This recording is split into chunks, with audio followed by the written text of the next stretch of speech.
Right, I think we are ready to commence proceedings after a slight delay. So welcome everybody. It's great to see everybody here. So my name's Dan Charman. I'm Provost and Senior Vice President of the University. I'm here just to say a few introductory words. I'm not a linguist, I should say, unfortunately, but I'm going to introduce some linguists to you. So it's a real pleasure to have everybody here.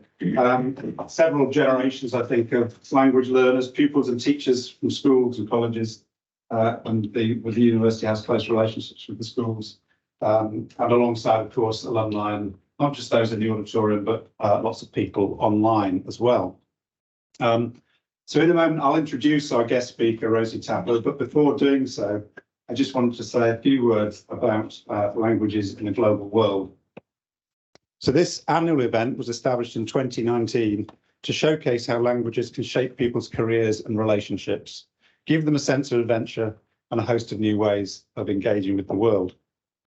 Previous speakers include Ben Bradshaw, MP for Exeter, Frank Gardner, the award-winning BBC security correspondent, and Dame Melinda Simmons, former UK ambassador to Ukraine, all of whom are actually graduates of languages. So our Languages in a Global World series is a public celebration of the richness of language learning, but with a serious underlying message. So as global businesses, diplomatic corps and other leaders have repeatedly stated, language education and the accompanying linguistic and intercultural competencies are a real necessity for social, political and economic development and for effective collaboration. Languages offer real power by enabling access to a much fuller range of conversations and their nuances. And what's more, during global crises, and I'm sure Rosie's got the direct experience of this, governments, organisations and researchers must be able to share accurate information, and in such times, language really matters. So supporting today's event is the Department of Languages, Cultures and Visual Studies, which hosts our modern languages programmes offering the study. And I have to read out this list because otherwise I'll forget one, and somebody will never forgive me. Chinese, French, German, Italian, Russian, Spanish and Portuguese, all from beginner to degree levels. So pretty much whatever you like. Students study these in a broad and interconnected way through translation, linguistics, history, literature, film, art and visual culture and current affairs. And for students, staff and members of the public with rather less time, but plenty of enthusiasm, the university's Language Centre also offers in-person and short online courses at all sorts of levels in languages from Cornish to Japanese, British Sign Language and Ukrainian. So lots of variety there for those that want to engage in that, even if you're not formally a student at the university. Turning now to this year's guest speaker, we're really delighted to welcome our Exeter alumna, Rosie Tapper. Rosie was with us at Exeter from 1995 to 1999, where she studied for her BA Modern Languages degree in French and Italian. As an integral part of her course, Rosie spent a year in Paris, a city she fell in love with, and working a variety of jobs, including travel exchange bureau, pharmaceutical company, and an NGO helping young people in rural France work together, local people on practical projects. From her time in Paris, Rosie then moved to Italy, where she joined a camp in the mountains behind Rome until Sicily. Sounds like a fabulous existence. So I wonder you enjoyed yourself. Since graduating from Exeter, Rosie worked in Lyon, and with the exception of a spell with the European Union in Kabul, Rosie has since worked in the UK Foreign Office. As a diplomat, Rosie has focused on the region extending from the Horn of Africa through the Middle East to Afghanistan and Pakistan. To assist her with her role, she added to her languages by studying Russian, had her postings in Central Asia, and Arabic, so she could talk to politicians, journalists, and human rights campaigns in Baghdad. Today, Rosie is Vision 2030 Counsellor at the British Embassy in Riyadh, and still chipping away at Arabic. So indeed. I don't think the conversation is going to be conducted in Arabic. Everybody's relieved. Yeah, impressive. So you never stop learning, I think, is the message, I guess. So in a moment, Rosie will be joined in conversation with our Humanities, Arts and Social Sciences Pro-Vice-Chancellor and Executive Dean, Professor Gareth Stansfield, and our Associate Pro-Vice-Chancellor for Global Engagement, Professor Lee. Together, they'll be exploring the key role Rosie's languages degree has played a career, and her experience of the powerful skill set that comes with knowledge of a variety of languages. The conversation will be followed by a question and answer session hosted by Professor Fiona Cox, who's here somewhere, she's here, who's Head of Department for Languages, Culture and Visual Studies.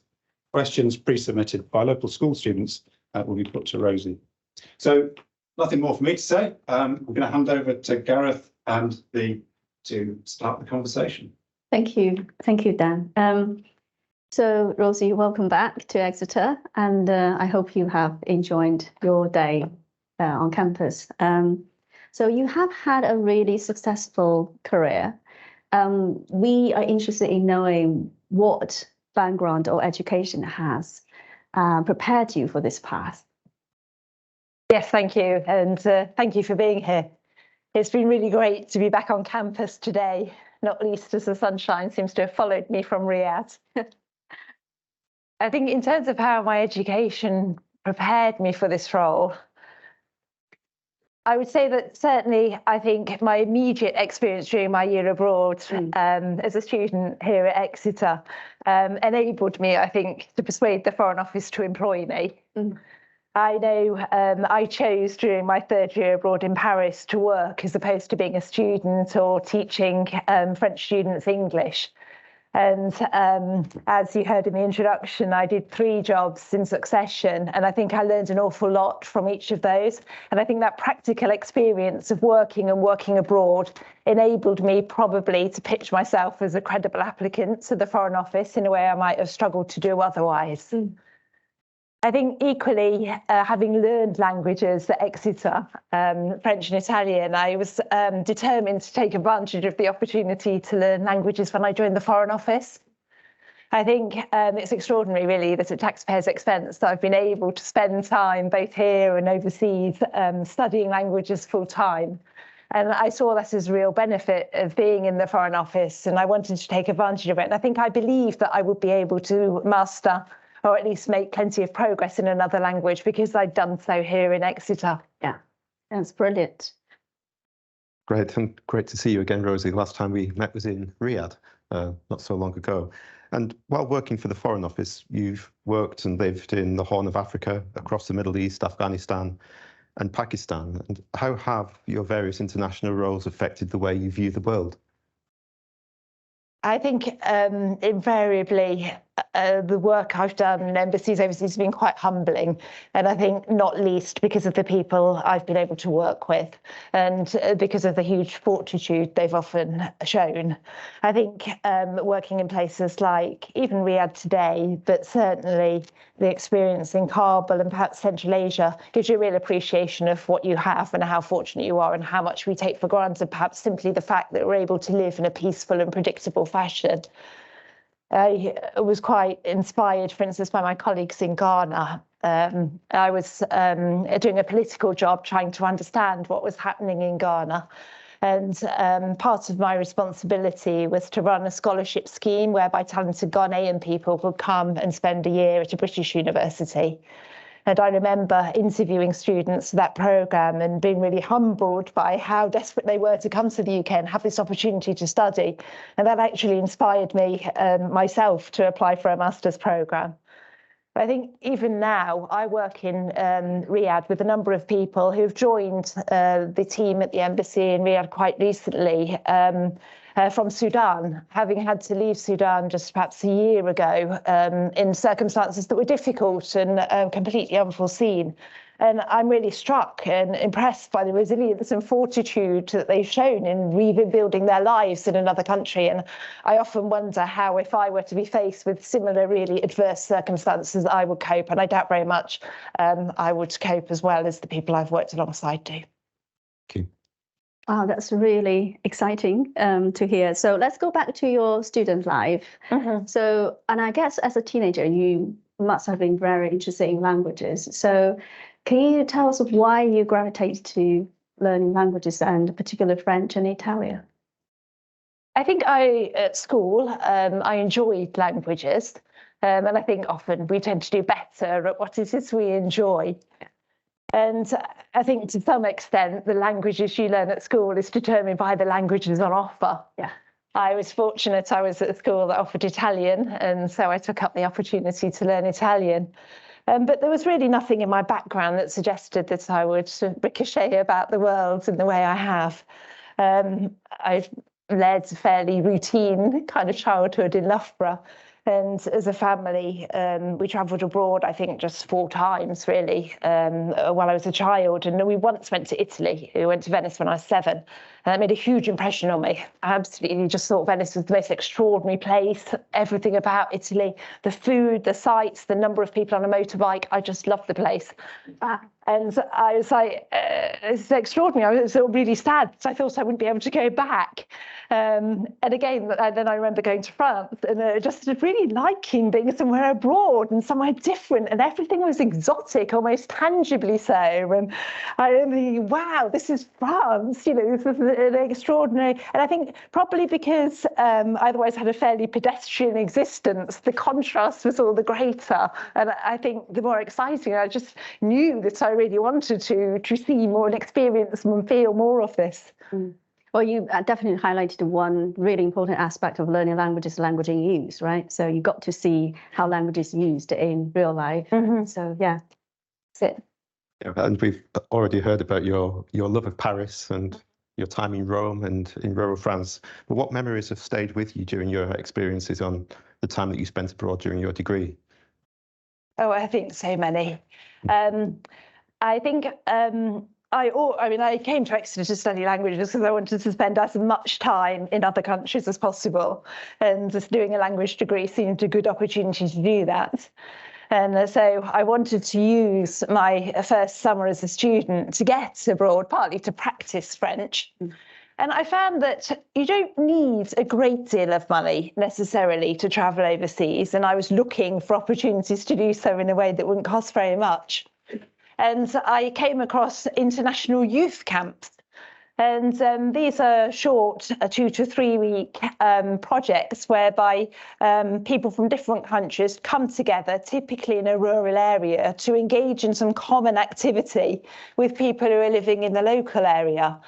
And so my first summer while I was at Exeter, I went to do one of these projects, and I so much enjoyed being with these people from different places and living in a part of France that you wouldn't ordinarily visit as a tourist. It was in no way on the tourist map. And I really appreciated the fact that I've been able to spend time in France thanks to this endeavour. And I think to feel part of a community, if only for a short period of time. And I came back to Exeter, did my second year, and I just really wanted to go back and do more of these work camps. So I still, to this day, really believe that it's valuable to bring people together from different backgrounds, and not just in terms of the country and the culture they're from, but also in terms of different experiences of life and different opportunities.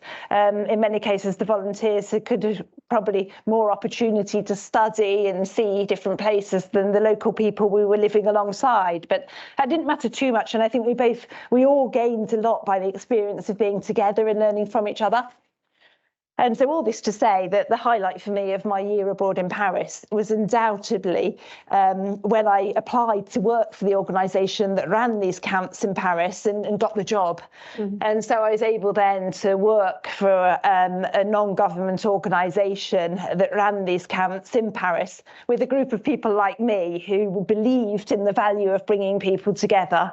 And I think the work was particularly pertinent, we felt at the time, because there was a lot of discussion in France about the success of the far right. They had just won a series of elections in southern France, and there was a lot of discussion about the relationship between the people already living in France and people more newly coming to the country.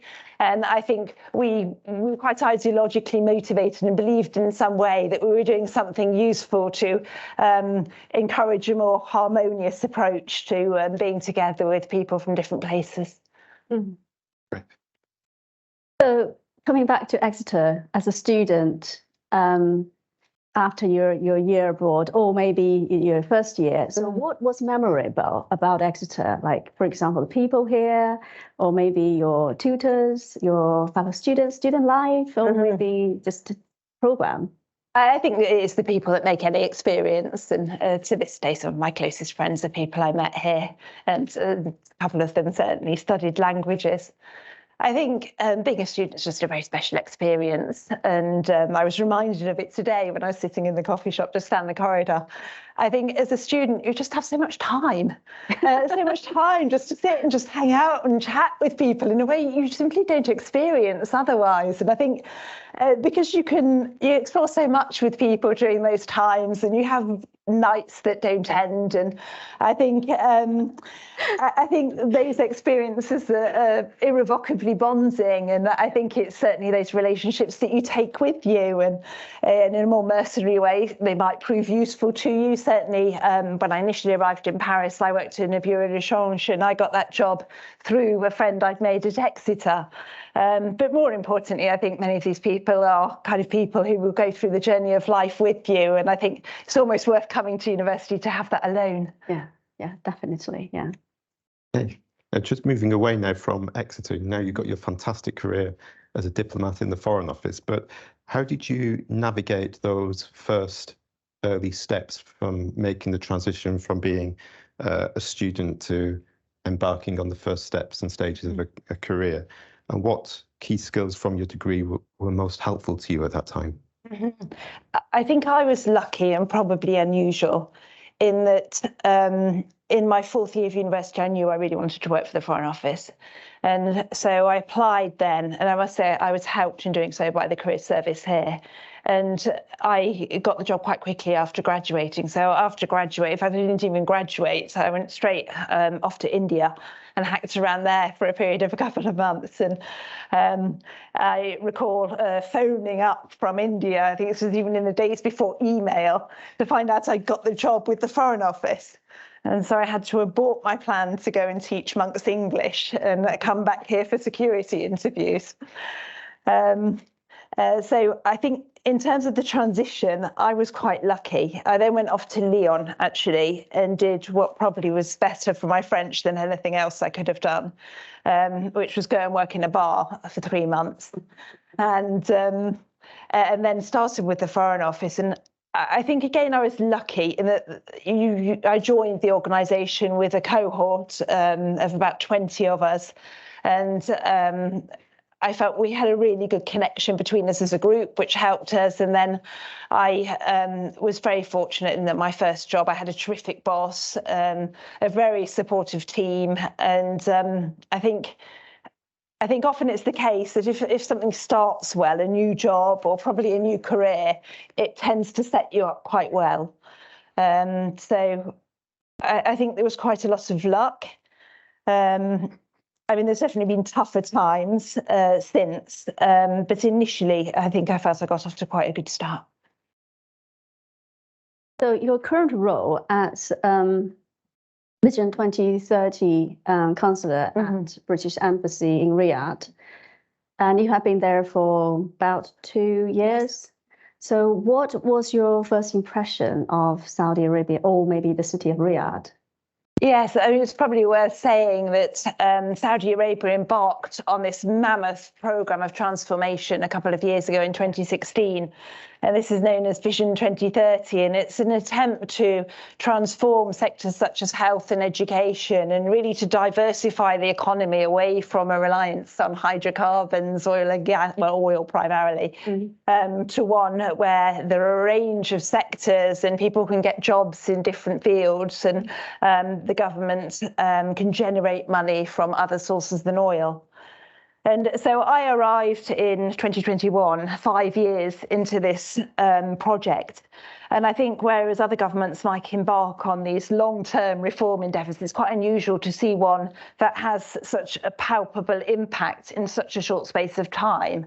And I can't think of anywhere, and certainly nobody I've spoken to has really been able to give me an example of a country that's changed at the speed of Saudi Arabia in the last now 8 years. Yeah.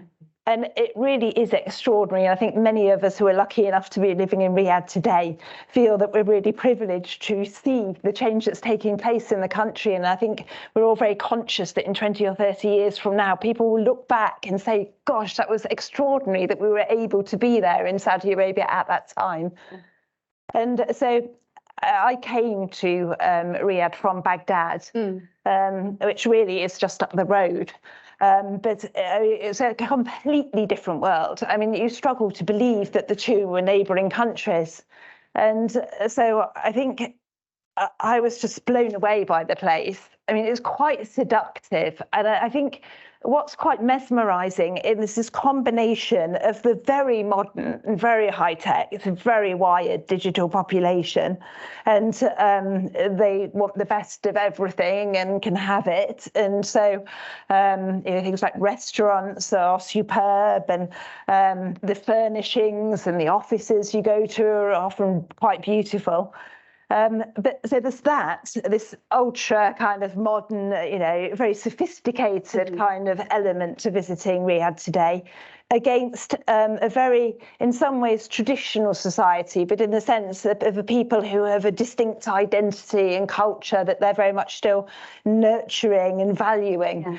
And I think that makes for quite a beguiling mix. Yeah. Yeah, I think some of us just keep nodding, and because I think we share the view. Yeah, I think there is a world of difference between Baghdad and Riyadh. And, yes, that's a whole different discussion to have, I think. I think when we hear of diplomats and the Foreign Office, there's perhaps a lot of preconceptions about what that life is like. And now's your opportunity to tell us whether those are true, or you're going to tell us what it really is like. So can you describe for us what the day-to-day business is like for you in the British Embassy in Riyadh? And how do you interact with people from different cultures? How often do you use Arabic when you're engaging with your counterparts? And do you feel that you are presenting yourself in a different way when you're working in Arabic compared to in English? I think the embassy is large, and there are different teams within the embassy. So I perhaps focus on what I do in my role. And the purpose of my team is to look at these extraordinary changes taking place in Saudi Arabia and to build partnerships between the UK and Saudi governments and institutions in particular areas. So we look, for instance, at culture, health, sport, tourism, financial services and clean energy. And then we try to see what's happening in the UK in those sectors and what's happening in Saudi Arabia, and spot opportunities to support partnerships between British and Saudi organisations. We do this through talking to people. So, for instance, under the Culture Ministry in Saudi Arabia, there are a number of commissions focused, for instance, on music, heritage, the culinary arts, and then learning about organisations in Britain in sectors that might want to come and explore partnership in Saudi Arabia. I'm here in the UK for a few days for this talk today, but last week I was in London to celebrate a partnership that the Science Museum have just concluded with the Saudi Culture Ministry. And that's an example of a partnership we've been able to develop. I think equally thinking about sport, there's been a lot of changes taking place in Saudi Arabia, and I think women have been probably the prime beneficiaries of those. And women are now able to do sport in a way that was challenging in the past. And so we have established a partnership with a British university to support women in Saudi Arabia in coaching the women sports people of tomorrow. So it's very much a practical job I'm doing at the moment. And I think certainly I see our role in the embassy as providing something of a consultancy or an advisory service to people who might want to look at Saudi Arabia. I think Saudi Arabia is a country that not everyone is familiar with. And so we spend a lot of time talking about what it is to do business in Saudi Arabia today, and to make sure that in taking decisions about engaging with Saudi Arabia, that people are doing so on the basis of a proper understanding of how the country is now. I think, Gareth, to come to your question about the role of Arabic in this work, if I'm honest, the Saudi government, in a very foresighted and enlightened way, years ago, decided to send a great many Saudi students to the West for education, which is partly why I think, well, a good part of the explanation for why they're masterminding this transformation so successfully. But it also means that many Saudis speak English as we speak it now. So I don't speak Arabic in Riyadh to anything like the extent I did in my previous job. In Baghdad, you know well, people don't commonly speak English fluently. And so it was much more necessary that I sit and speak to people in Arabic. And I think on your point about the extent to which you might engage differently, I think certainly with speaking Arabic, I probably tend to listen more. And I think, you know, my Arabic's pretty proficient, but it's always still easier to ask questions and to respond to what somebody else is saying. And equally, I think my purpose in being in Iraq or Saudi Arabia is really to learn about those countries. So it probably makes sense that I do more of the listening anyway. I think, you know, I would try to advance as much myself as necessary to establish credibility as an interlocutor so we can have an interesting conversation. But then I think particularly in Arabic, I would listen. Plus, as you all know, again, I think Arabs often speak at quite some length. I think conversation can be less of an iterative, collaborative business the more somebody will set out a perspective and another person responds. Definitely. So Arabic as a language, obviously, I don't speak Arabic. What is it like? Is it easy to learn? I mean, particularly for you, after you learn, different languages, did it occur to you that it's quite easy to start another language? I think Arabic's an extraordinary language. As I say, I think if you've learned a language and you believe that you can communicate in a way that's understood and navigate business in a second language, it's definitely easier to learn another language because I think you have a bit more confidence in starting to apply what you're learning in a real world context. Arabic has its challenges. I think people can be a bit daunted by the script. I think, to be honest, that's a relatively small part of the challenge of learning Arabic. And I think people often find that they quite quickly learn the letters. I've found it takes a lot longer to be able to read with fluency, but to be able to decipher and articulate Arabic words is something you can do quite quickly. But I think it's almost my life's goal to be able to read the subtitles, because reading quickly takes time. Yeah. But I think Arabic is, the rest is, probably any language I think has its challenges. I say I learned Russian for a while and there are particular challenges with that, but there are equally areas of learning languages that can be relatively easy. Tenses, for instance, in Arabic are not particularly challenging. I think for me, and I think what many people find in Arabic is perhaps different to learning another language, is that there's a formal variant of the language that we tend to learn in the classroom. And then what people speak in the classroom can be, or on the street, can be quite markedly different from what you've learned as a student. And that's not insurmountable in that the language you speak will be understood by people, but I think they wouldn't choose to converse among themselves in that language. And so I think, and particularly if you're speaking to less educated people who speak less formally, then I think you can struggle to understand what they're saying. I think that's particularly the case between Iraq and Saudi Arabia, where the Arabic can be quite different as well. We've touched on some of this already, but let's dig a little bit further. And what are the benefits from your perspective of being multilingual? And could you share a story in which you've used a language to handle a particular situation, any language, any situation? Yes, I think language does have clearly a practical, prosaic purpose in that it helps you communicate. And I think knowing you can communicate enables you to feel that you can cope in the environment and deal with situations that might arise. And I think that's quite important to me. Personally, I'm not sure I much enjoy being somewhere where I really feel I can't communicate. I think it's a question of practically feeling you can independently cope with what might arise. But equally, I think if you don't understand the language, you're a little bit condemned to the role of an observer, and the experience of being in the country becomes somewhat voyeuristic and a little bit frustrating, if I'm honest. And yes, though, I mean, clearly languages do serve to deal with situations that arise, and perhaps I haven't spoken about Italian, so thinking about Italian. It was a couple of years ago, I remember, I love the Alps, and the border between France and Italy is undoubtedly my favourite place.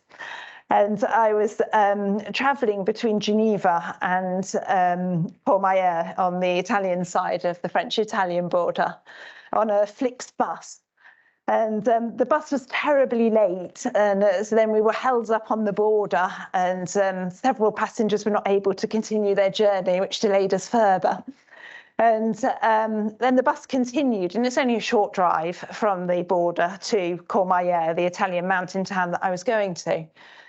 And it was dark, and I hadn't been there before, but it seemed to me that the bus had maybe overshot the town. And eventually, perhaps some 10, 15 kilometres later, I thought the bus really had overshot my stop. And so I moved forward, and the bus driver said he'd forgotten my stop. And I said, well, this isn't very good. It's now about 10 o'clock at night. It's pitch black, and I've booked a hotel and have plans to spend the next 3 days in this place. And so he said, oh, this was very difficult because there was a central reservation. He couldn't turn the bus around, which was true. So I said, well, he would have to wait until the central reservation finished, and then we would have to go back. And he was quite aggrieved, and several people on the bus who were trying to speak had been awoken by this discussion and became involved in a very Italian way. Several people then began remonstrating, and the bus couldn't possibly turn round because they needed to get to Turin. And so I think, because I think you communicate your best in a foreign language, particularly if you're not super proficient. I hadn't spoken Italian for a while. When you feel a pressing, compelling need to communicate, as I did on that occasion. Because various people on the bus were saying, we can't do this. And I think they were trying to slightly blindside me because, of course, they could communicate better with the driver. And so I was very insistent. And eventually, I didn't have to spend the night in Aosta at vast expense. I was able to get the bus to turn around. And I'm very confident that to this day, I would have had to spend the night in Aosta if I didn't speak Italian. Yeah. Yes, what a story, what experience. So we have in our conversation, we have talked about the role of, say, motivation and the language in use in real life for successful language learning. So for people who are not very confident, but they're great linguists, just tell us what advice you have for them very briefly. I would hope that technical proficiency and people who are good languages ought to derive their confidence from that. I think the more proficient you are, the more confident you can feel.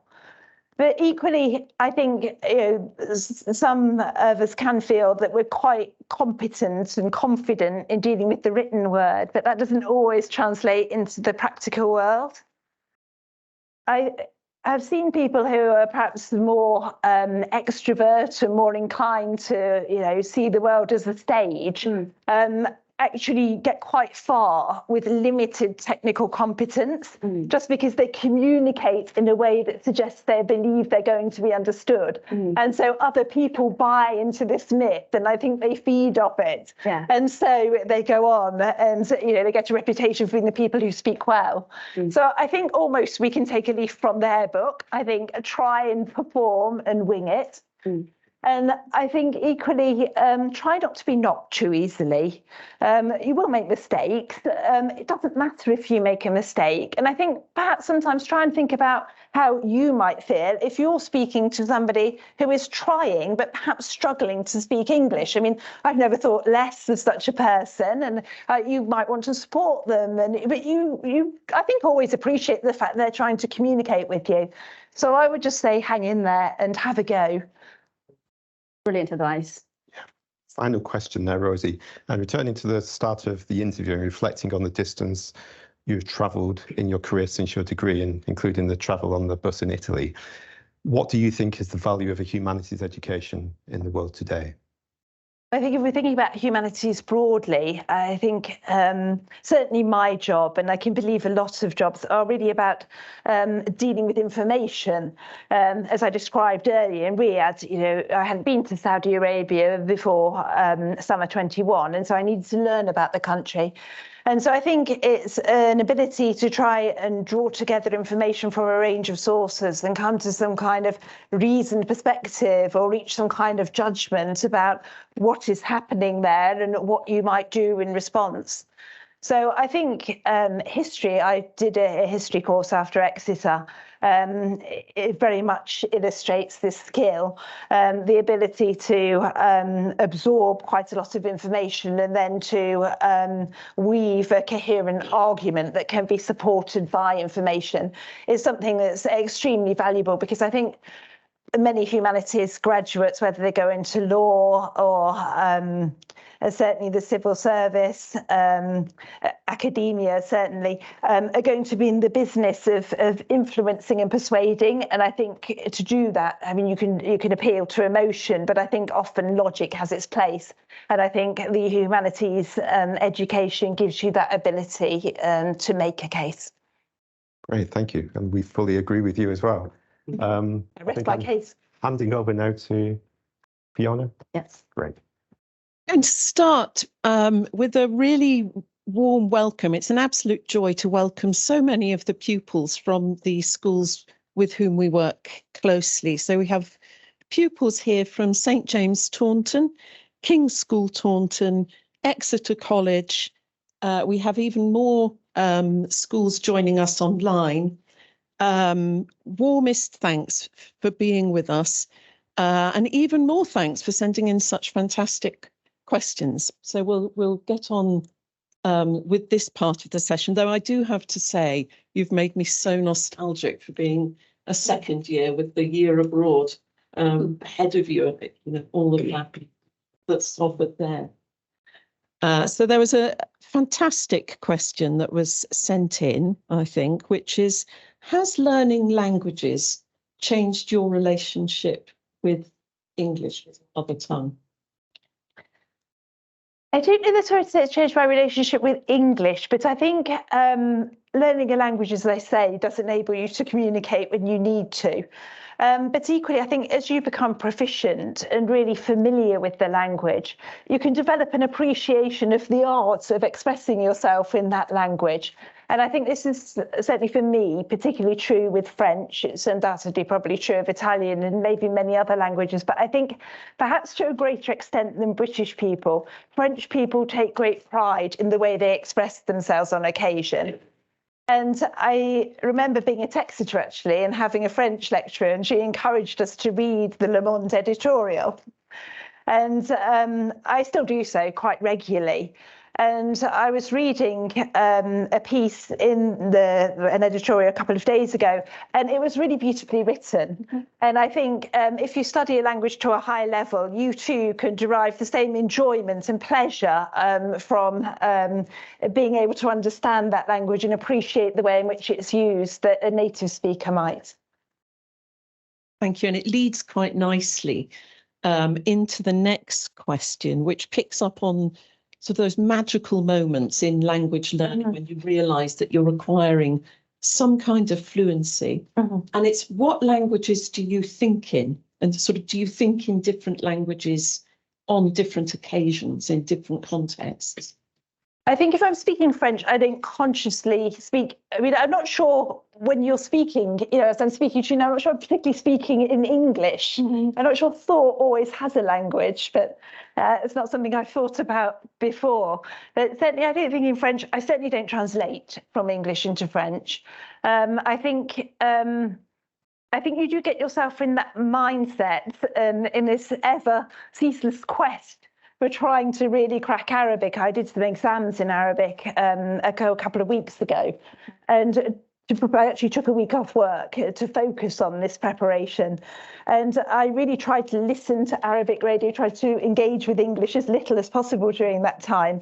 And to get to the point where even if you're hearing English, you're trying to translate it into Arabic. I think getting into that mindset where you're really, I got to a point where then I would, maybe watch a bit of the news in English, and I'd find I was constantly struggling really to focus on the substance because I was so busy trying to translate it into Arabic. And I think getting to that point where you're really, really attuned to the language is where you want to be. Thank you. So you studied French and Italian for your degree, and you've learned some Russian since, and you speak Arabic now as well. The question is, would you study the same languages today, or would you make different choices, do you think? I have had such a good time with learning the languages that I've learned, but I think I have to struggle to say I would do something different. I would definitely keep French, which is very close to my heart. And I think, people more and more speak English in this world. That's undeniable. But I think there's such a qualitative difference between the kind of relationship you build with somebody or with a group of people if you're able to do so in their native language. And I've got to know so many. I'm sure the same would be true if I'd studied another language, but I've got to know so many people I really like, some of my favourite people who I've spoken French with. And so I certainly wouldn't change that. I think equally there is a practical side. I've studied Arabic and Russian too. I don't know if people are familiar with C1 level, so to a level where I can certainly have worked in both. And I think I wanted to learn a language that I would be able to use quite widely. I think, to be honest, I would struggle to, if you've got a compelling reason, you never know, you might fall in love with the Norwegian, then you go off and learn that. But otherwise, I think I would struggle to learn a language that isn't spoken fairly widely. Are there any languages sort of that you're hankering to learn when you have time? I don't think so. I think I would like it to, I've always been slightly curious about Farsi, if I'm honest. And when I worked in Kabul, as I say, I think to me, learning a language is a natural extension of wanting to be abroad. I think personally, I've always wanted to go to places to know more about them and to find out about the country, and clearly talking to people is a good starting point. And so, although I only learned a few words when I was in Afghanistan, I was able to have something of an exchange with the driver there. And I think possibly if I were to learn one other language, that would intrigue me. But otherwise, I'd sooner just get better at. Still in French, even in English, you're always learning new languages. So I think generally no. So you've mentioned that sort of your memories of Exeter include these wonderful relationships that you've built with people and built through speaking different languages. And then, of course, you were able to go off and have, the excitement of the year abroad. And you've mentioned, that training of reading the editorial in Le Monde. And you mentioned the French Revolutionary Song course. But there's a question about what's remained with you, apart from the sort of actual language learning, what's remained with you from your degree in Exeter? I was keen on history. I think with hindsight, perhaps I might even have studied history here. And I think people don't always appreciate, I don't think I appreciated when I applied to do languages here, that learning the language is almost quite a small part of a language degree, as I recall. I don't know why I might remember this. I seem to remember about 30 credits of 120 related narrowly to the learning of French. So really, then French becomes the vehicle to study of other areas. And I was quite interested in philosophy, so I did quite a few courses about existentialism, and I looked at Rousseau and the social contract and its application. And separately, I did a number of courses about de Gaulle, which I really did enjoy. And I think possibly I then went on and did a master's in history some years later. And I think that was probably an interest that was kindled and something that stemmed from my time here at Exeter. You mentioned earlier that, you know, there's that particular challenge about register and talking to people on the street, and that being quite different to talking to people in a very formal context. There's a question here. What do you find most challenging about language learning? I think for me, if you think about the skills like reading, writing, listening and writing, I've always struggled more with listening. And I think I didn't spend enough time listening when I was a language student at Exeter. I think I had this idea that when I was studying, I should be doing something that involved writing or reading, whereas I think you can get quite far just listening, even just as you're going about your daily ironing or whatever else. And I think I would try not to make that mistake again. That's an excellent point. And it leads to that sort of all of those different facets of language learning, the receptive versus the productive.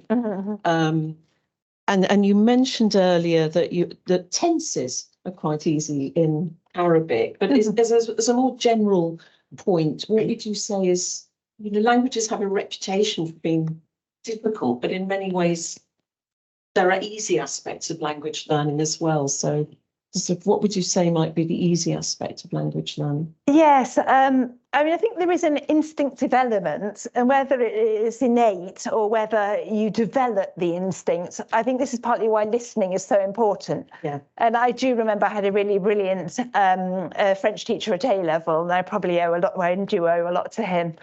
And I remember one occasion when he asked us a question and a friend had answered, and the answer was right. And the teacher said, "Oh, why do you think this?" And my friend said, "Well, it just sounds right," you know, rather flippantly. But my teacher was like, "That's excellent. Yes, you know, you should heed that sense of this sounds right." And I think the more you expose yourself, often passively, to the language through listening or reading, the more you develop that sense of instinct. So I think that can certainly help you with learning a language. I think the other thing I would say is that there's a tendency to talk about difficult languages. I'm not really sure that's a helpful categorization. And I was thinking ahead of this talk, and I know my niece is keen on swimming, and she's good at butterfly. And for her, like, she just took to doing butterfly. Yeah. Whereas, you know, I tend to think it's a difficult stroke. You know, it's something I've not tried because I imagine it might be difficult. And I sometimes think, well, perhaps, but it's not insurmountably so. And I think for me, it's the same with difficult languages. You know, I wouldn't allow yourself to think, oh, this is difficult. It's like, you know, there may be complexities, but I think, you know, any learning that's worthwhile at Exeter should involve some element of challenge. Quite so, yes. One last question from our school pupils, which is, did you plan your career, or sort of how much did it just happen in the way that it did? I think certainly I wouldn't like to say, you know, I planned every step. I knew that I wanted to join the organisation. I knew I wanted to spend a lot of time overseas and see as many places as possible. So I've certainly bounced about at least as much as other colleagues, and more than many. I knew I really, really wanted to go to Iraq, and I've done 2 postings there. And I know when I was initially working overseas, I passionately wanted to do that. So that was planned in that sense. And I just wanted to go really to get a close-up view of what was happening there. And I think I've mostly gone and done jobs that I thought would be fun. I think on one occasion I did a job that I thought would be good for me, and I think that's undoubtedly the one I struggled most with. That's really interesting. Thank you. Thank you so much for your stimulating and fun answers to the questions that were sent in to us by our schools. I just want to mention a forthcoming event that we have on the 13th of March where we will be having languages in conversation with two more of our graduates who are both working in the banking sector. So Isabel Brown, who works for HSBC, and Marie Notemans, who works for Santander. So if we could welcome you back on the 13th of March, we'd be absolutely delighted. And thank you so much again, Rosie. I'm going to pass over to Lili now. Thank you, Rosie, and everyone for this wonderful conversation. So 1 hour goes by so quickly. So unfortunately, we're at the end of the conversation with you. Formal part is finished, but the informal part will start immediately after this, and we have a drink reception. So I hope everybody has enjoyed our conversation with Rosie, and certainly it's so great to have you back here. And do you come back anytime? So we always love to have our alumni on campus. So just to show us our appreciation, so a little souvenir for you. Oh, From thank you so much. That's very kind. You don't have to put it on that. A chance when I get home. Thank you. Thank you. So yes, so like I said, the formal part is finished, but we have got a drink reception just over there. And so if you can move to that part, and so let's continue our conversation with Rosie and with each other.